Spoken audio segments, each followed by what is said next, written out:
So you've been looking for a tattoo apprenticeship and you can't find one. Are you ready to find out what the real secret to getting a tattoo apprenticeship is? The real secret is,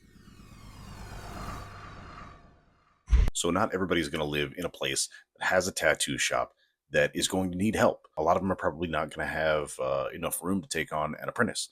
But, but the real secret to getting a tattoo apprenticeship is learn to draw better.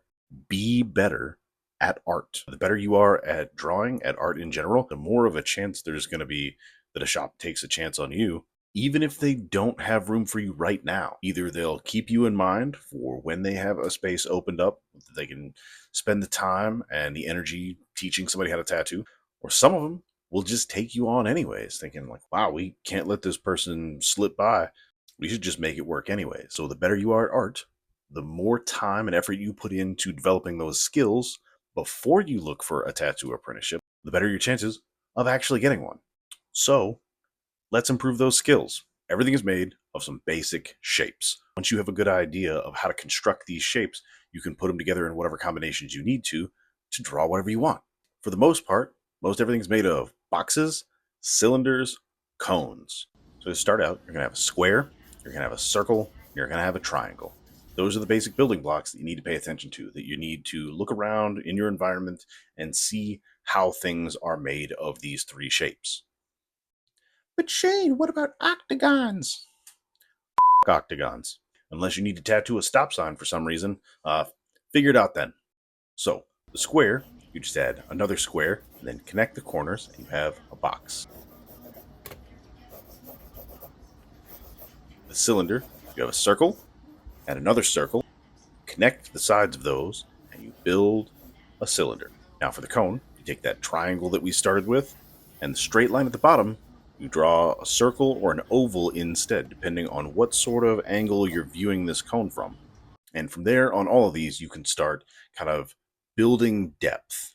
Now, boxes can be all sorts of skewed. They don't have to have any sort of equal sides. It's just a box. It can be all sorts of different angles. Same thing with a cone.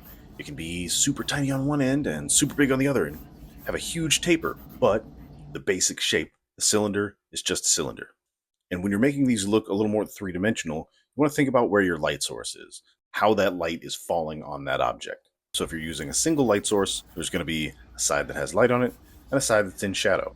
And how drastic the difference is between the light side and the shadow side is dependent on whether it's a smooth object and has like a curve around, or whether it has a sharp edge, like the sides of a cube or a box shape. The magic here is when you start putting these shapes together, you can start building things. And once you have these sort of rudimentary shapes down, you can either use them to kind of build something that you're looking at out in the real world, or you can make something up out of your head, as in the case of Master Shake here.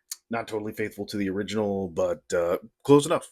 Even stuff that seems super simple, like traditional tattoo designs, they're all still built out of these basic shapes. Just work in layers, building from the simplest overall shape and then adding the shapes on top of that that define whatever details there that kind of determine what that object, what that image is. Problem that I see with a lot of people trying to draw is they either want to start with the finished image first and just like go in with lines and don't actually like plan out the basic shapes first. And there are some people that can get away with doing that like way, way, way down the road after they've been making art for years and years and years, but that's because they've already walked so that they can run.